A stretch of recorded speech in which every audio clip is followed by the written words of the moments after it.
आज हम बात करते हैं राकेश मोहन जी की एक रीडिंग पे, moving India to a new growth trajectory. This is need for comprehensive big push, Brookings India section 1। इसको कुछ दिनों में कंप्लीट करेंगे। आज की रिकॉर्डिंग में हम बात करते हैं कि शुरू में उन्होंने क्या कहा। वो कह रहे हैं कि अगर आप इंडिया और चाइना को देखिए, अगर इंडिया को चाइना जैसी ग्रोथ को पाना है, हाँ, तो इंडिया को एक कंसिस्टेंट लेवल पे ग्रो करना पड़ेगा। एक consistent growth rate, sustained high economic growth achieve करनी पड़ेगी। और ना ही सिर्फ इकोनॉमिक ग्रोथ, और डेवलपमेंट के जो इश्यूज हैं जैसे कि पॉवर्टी एलिवेशन होना, एम्प्लॉयमेंट ग्रोथ होना, ये सारी चीजों पे भी ध्यान देने की आवश्यकता है। उन्होंने कुछ फिगर्स दिए हैं शुरू में। जो मेन बात है वो भर के ये आ रही है कि अगर हमारे को चाइना के लेवल पे ग्रो करना है, अगर हमारे को जिस तरह से ईस्ट एशियन इकोनॉमीज पहले ग्रो करी हैं, हमारे को अगर उस लेवल से ग्रो करना है, उस उतनी ग्रोथ रेट रखनी है, तो हमारे को इस बात की आवश्यकता है कि हमारे पास हमारा जो पॉलिसी एम्फेसिस होना चाहिए वो इकोनॉमिक ग्रोथ पे होना चाहिए। और ना ही सिर्फ यह है, हमारे को इस बात पे भी ध्यान देना होगा कि इकोनॉमिक ग्रोथ के साथ साथ सोशल वेलफेयर और पॉवर्टी एलिवेशन भी हो। मेरे साथ साथ एक लाइन लिखेंगे। सो इंडिया नीड्स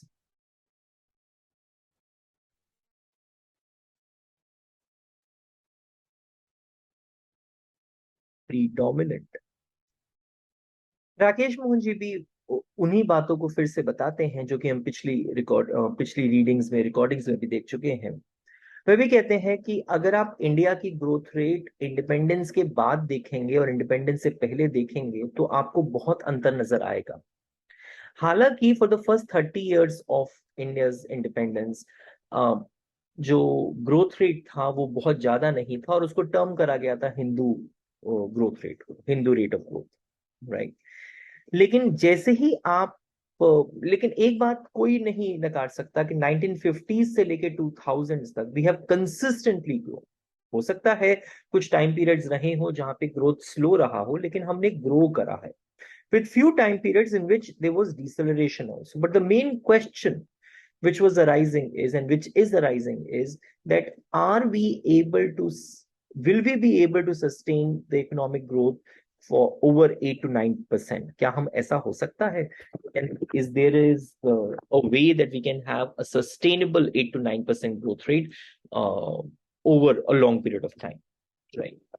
फिर वो बताते हैं कि जो जीडीपी इंक्रीज भी हुआ आफ्टर इंडिपेंडेंस, जो जीडीपी के अंदर ग्रोथ रेट आप देखते हैं, वह वो सारी की सारी ग्रोथ रेट बहुत कुछ consistent trend of increasing domestic savings and investment के साथ मैच करती है। जो इंडिया की ग्रोथ रेट हुई है, वो ये कह रहे हैं कि डोमेस्टिक सेविंग्स जैसे जैसे इंक्रीज हुई, इंडिया की ग्रोथ रेट भी इंक्रीज हुई है।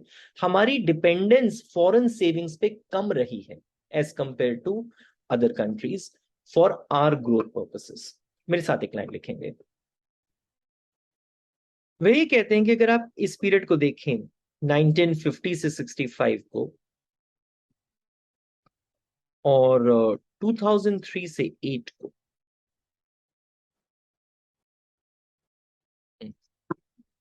राइट, एंड उसमें आप ग्रॉस डोमेस्टिक सेविंग्स को देखिए as a percentage of GDP, तो आप ये पाएंगे कि जो 1950 से 65 के पीरियड में जो ग्रॉस डोमेस्टिक सेविंग थी वो 11% ऑफ जीडीपी थी, वह बढ़ के 33% ऑफ जीडीपी हुई इन दिस पीरियड, राइट। और एक साल 2007-8 में यह सेविंग्स 37% भी हुई। अगर आप इन्वेस्टमेंट को देखें, जो डोमेस्टिक इन्वेस्टमेंट थी वह भी इस पीरियड में कंसिस्टेंटली ग्रो करी। डोमेस्टिक इन्वेस्टमेंट भी, so it was around 12% in period of 12% of GDP in 1950 to 65, and this increased to 34% in 2003 to 8, right? Uh, ये जो trends in savings and investment है, ये हमारे को बता रहे हैं कि जो हमारा जीडीपी का ग्रोथ रेट है, that is particularly financed by the domestic savings, right. हमारा जो रिकोर्स टू फॉरेन सेविंग्स रहा वह कम रहा as compared to the other nations, वह कम रहा। एक लाइन लिखेंगे मेरे साथ साथ। अगर हम ग्रोथ को देखें तो सेक्टरली सेक्टर्स कैसे ग्रो करें, मतलब एग्रीकल्चरल सेक्टर में ग्रोथ कैसा था, इंडस्ट्रियल सेक्टर्स में ग्रोथ कैसा था, सर्विसेज सेक्टर में ग्रोथ कैसा था, इस बारे में उन्होंने कुछ लाइंस लिखी। राकेश मोहन जी कहते हैं कि अगर आप इंडस्ट्रियल ग्रोथ को देखें तो आफ्टर इमीडिएटली आफ्टर इंडिपेंडेंस तो थोड़ा सा रोबस्ट ग्रोथ था, राइट। लेकिन इंडिपेंडेंस से पहले के एरा के कंपैरिजन में बहुत ही सिग्निफिकेंट ग्रोथ था, बिकॉज उस समय तो इंडस्ट्री कुछ ग्रो ही नहीं कर रही थी। हाँ, लेकिन मिड 60s के आते आते जो इंडस्ट्रियल ग्रोथ था वो स्टेगनेंट हो गया, right, and before recovering again in 1980s। सो एक लाइन लिखेंगे मेरे साथ साथ। What were the sectoral drivers of growth? So, as far as industrial growth is concerned, industrial growth was quite robust in the immediate period after independence, but then it slowed down by the mid 60s, and again it recovered in 1980s. So it was industrial growth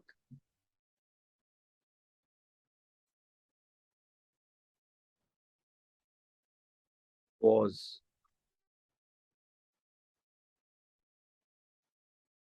quite robust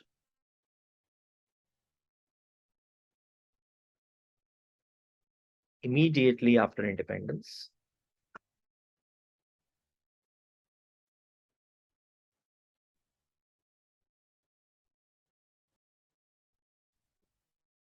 Right.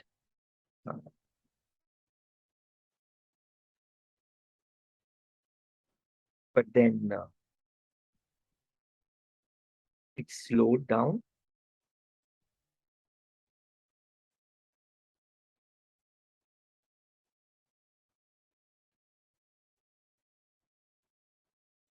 by mid 60s.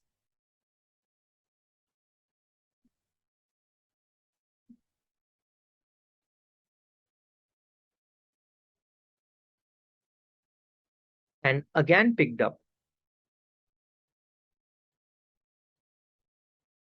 by 80s. फिर वो कहते हैं कि अगर आप services sector को देखें तो सर्विसेज सेक्टर कंसिस्टेंटली ग्रो करा है, right, during this entire period. हाँ, सो सो एंड एक्सेप्ट फॉर एक कुछ पीरियड है 1965 से 81 का जब ग्रोथ भी कम हुआ, राइट। सो सर्विसेज सेक्टर ने भी उतना ग्रो नहीं करा, दैट लेकिन जो सर्विसेज सेक्टर की ग्रोथ रेट थी वो लेट 2000 तक चलती रही।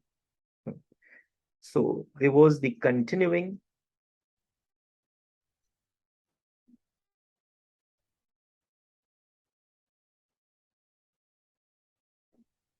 and consistent acceleration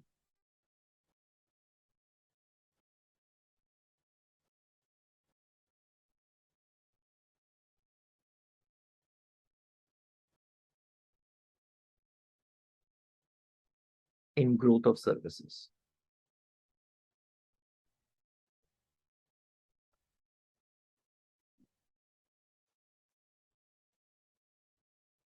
Growth of services over the decades.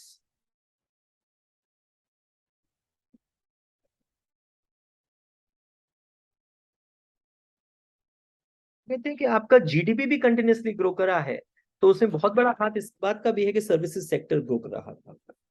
Agricultural sector के बारे में वो बहुत ही इंपॉर्टेंट बात कहते हैं कि एग्रीकल्चरल सेक्टर की ग्रोथ रेट तो मैं मॉडेस्ट रही, मतलब ऐसा नहीं है कि बहुत रिमार्केबली ग्रो कर गया, लेकिन जिन जिन पीरियड्स में एग्रीकल्चरल सेक्टर ग्रो नहीं करा उन उन पीरियड में ग्रोथ भी नहीं हुई।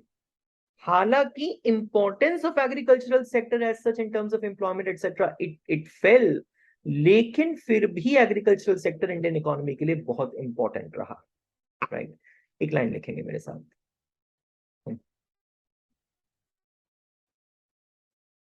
Agricultural sector,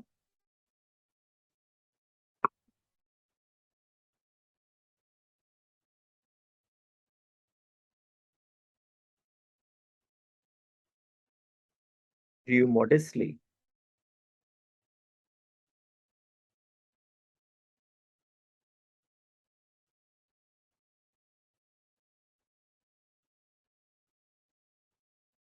over the whole period, right? And of course, it is dependent upon whether. So, of course, it was the weather-induced volatility was always there. हाँ, लेकिन उन्होंने बहुत अच्छी लाइन लिखी, उन्होंने कहा जिन पीरियड्स में, जैसे कि 1965 से 81, 1997 से 2003, हाँ, जब जीडीपी ग्रोथ स्लो डाउन हुआ, तो वो वाले ईयर्स थे जब कि एग्रीकल्चरल ग्रोथ का भी पेस कम हुआ। ठीक है, ये बात लिखेंगे।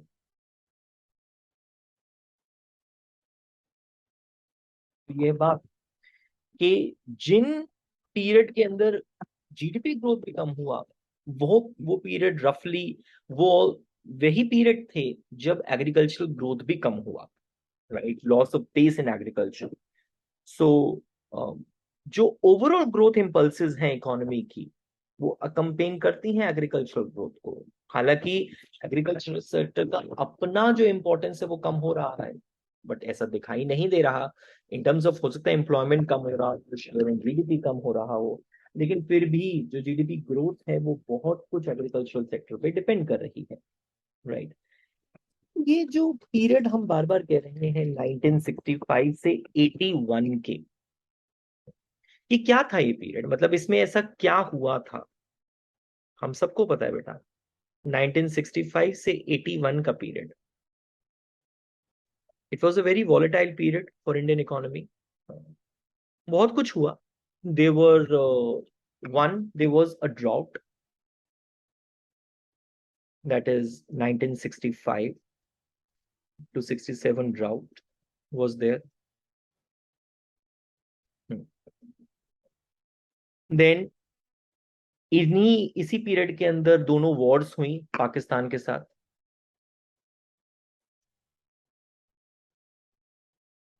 Wars with Pakistan,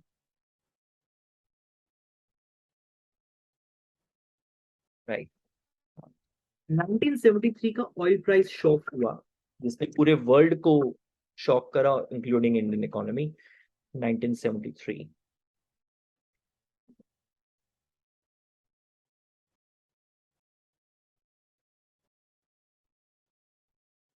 oil price shock, right? And then this was also the period in which there was emergency which was being declared, right? Emergency years of 1975 to 77. So all of this, it led to the slowdown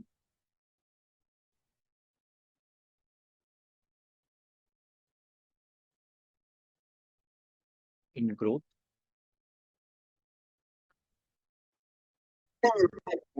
Rakesh Mohan ji कहते हैं कि अगर आप इस period को देखें तो ये वो वाला पीरियड था जबकि east Asian and south east Asian economies बहुत अच्छी तरीके से ग्रो कर रही थी, और उस समय हमारी कंट्री ग्रो नहीं कर रही थी। हमारे कुछ कुछ ऐसे डिसीजंस रहे जो हमारे हाथ में थे, जैसे कि इमरजेंसी। कुछ ऐसी चीजें थी जो हमारे कंट्रोल में नहीं थी, drought, wars with Pakistan, 1973 oil price shock, all of this was not in in our hand. लेकिन जो हमारे हाथ में था, जो पॉलिसीज हमारे हाथ में थी, उनका बहुत ही लॉन्ग लास्टिंग इम्पैक्ट रहता है। वो ये कहते हैं, अगर आप इसके बाद का पीरियड देखें, 1981 के बाद का पीरियड, राइट? सो 1980s का पीरियड,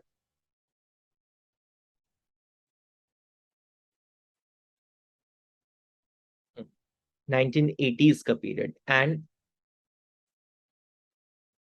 1990s का period, that is also what your the period of reforms.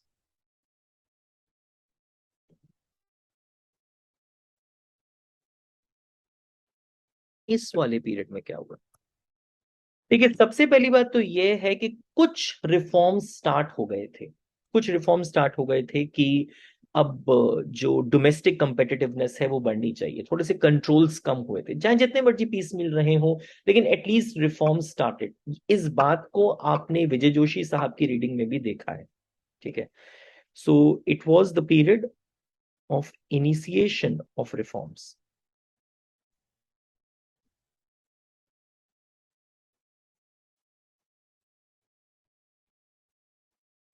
It was the period of initiation of reforms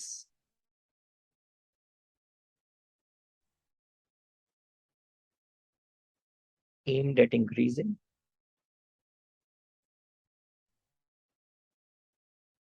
domestic competitiveness। पहली बात तो ये, राइट। सो 1990s में तो economic reforms, new economic policy आई 1991 में, reforms, industrial reforms, foreign sector reforms, banking sector reforms, ये सारे के सारे रिफॉर्म्स आए, योर फिस्कल रिफॉर्म्स, ये सारे रिफॉर्म्स आए, और इन रिफॉर्म्स के साथ इकोनॉमी ओपन अप करी। राइट, हम ये सारी बातें कर चुके हैं, और बहुत तरह के रिफॉर्म्स हुए, जैसे कि वो कह रहे हैं 1990s के रिफॉर्म्स के बारे में,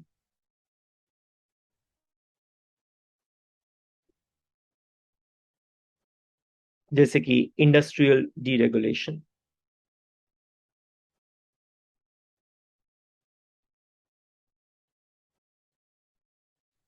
जो इंडस्ट्रियल सेक्टर था वो अब बहुत ज्यादा कंट्रोल्स के क्लचेस में नहीं था। इंडस्ट्रियल डीरेगुलेशन, हम ये सब बातें कर चुके हैं पहले की रीडिंग में भी। Industrial deregulation, there was an opening up of economy,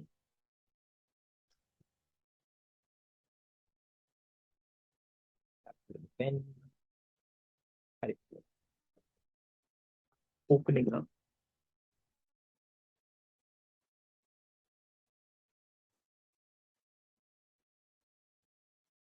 economy,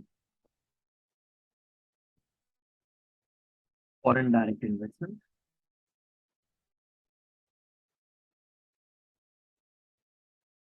भी होने लगा कि आईएमएफ वगैरह ने कहा था कि भैया आपको हम पैसा तब देंगे जब इस क्राइसिस से निकलने के लिए, 1991 क्राइसिस से निकलने के लिए आप स्ट्रक्चरल रिफॉर्म्स करेंगे, आप अपनी इकोनॉमी को ओपन अप करेंगे, जो दूसरी कंपनीज है, बाहर की कंपनीज है, बाहर के सेक्टर्स हैं, वो आपकी कंपनी, आपकी कंट्री में इन्वेस्ट कर सकते हैं।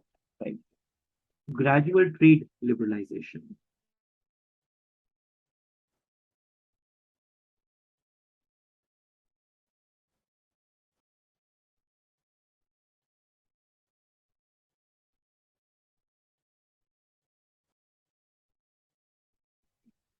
So there was the devaluation of rupee also,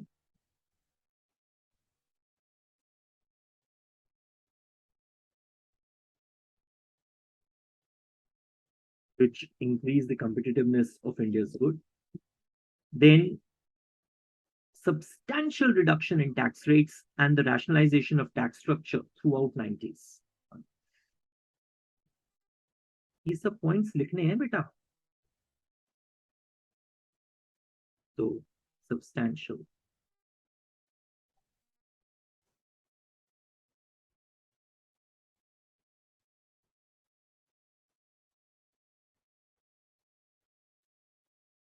reduction in tax rates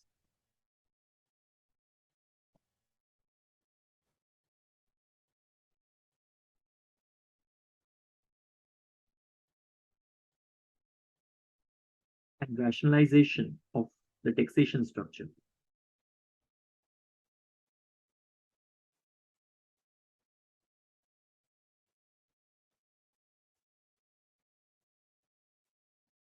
economy में हुआ ये कि हमने टैक्स रेट्स को कम करा, लेकिन टैक्स बेस को बढ़ाया, अलग अलग तरह के गुड्स पे टैक्सेस लगाए, जहां तक हो सका जितने ज्यादा लोगों पे टैक्स लग सकता है उस पे लगाया, लेकिन टैक्स रेट्स को कम करा। This is the idea. So deregulation of interest rates हुआ।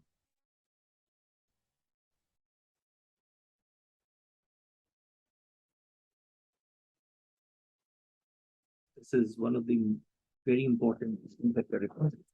आपने अगर नरसिम्हम कमेटी रिपोर्ट पढ़ी हो उसके बारे में, तो इन चीजों के बारे में बात करी उन्होंने।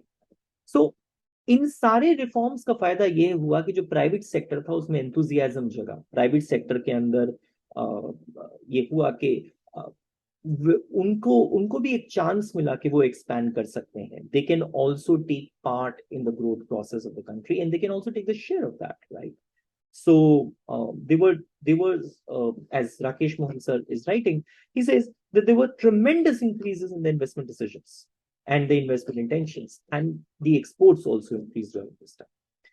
लेकिन वो कहते हैं कि जो लेटर हाफ ऑफ 90s है उस समय ये जो ग्रोथ मोमेंटम था थोड़ा सा कम हो गया। There was the loss of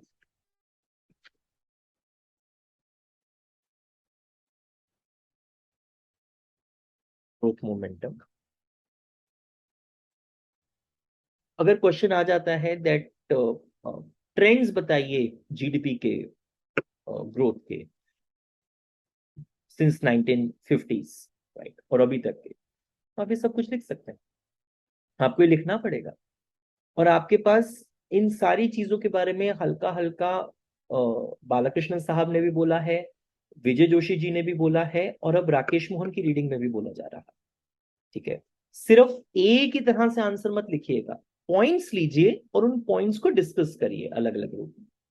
loss of growth momentum in the latter half of 90s। क्यों? क्योंकि ये वो वाला टाइम था जब ईस्ट एशियन क्राइसिस हुआ,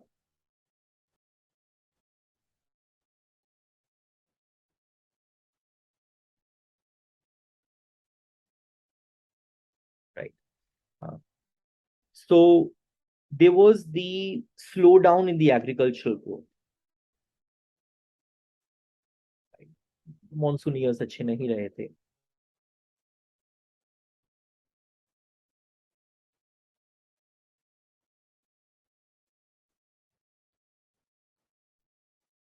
There was the deterioration in the quality of fiscal adjustment.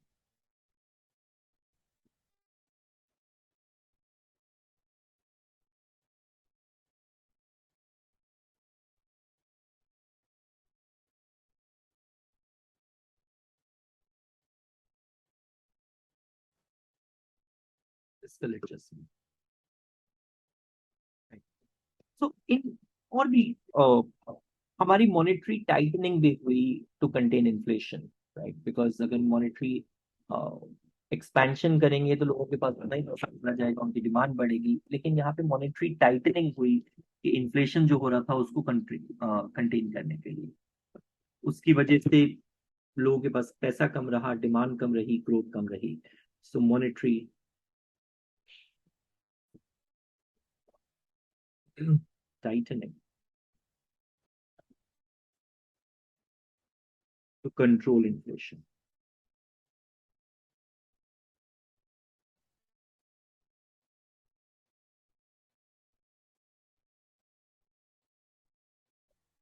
Control inflation.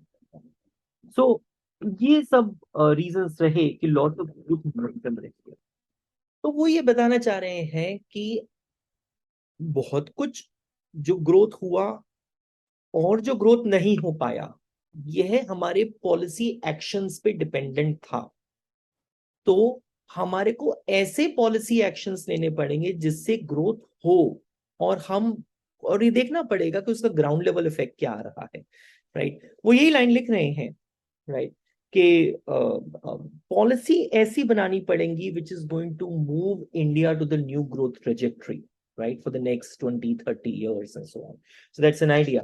अगली recording में हम बात करेंगे एक तो जो गोल्डन एरा ऑफ ग्रोथ था इंडियन इकोनॉमी का 2003 से 8 का, और 2012 से 18 का जो ग्रोथ रेट कम हुआ, इस बारे में बात करेंगे कि राकेश मोहन जी इसके लिए क्या कहते हैं, राइट? और इसकी नेक्स्ट रिकॉर्डिंग में will talk about the savings and investment की ट्रेंड्स के बारे में, राइट?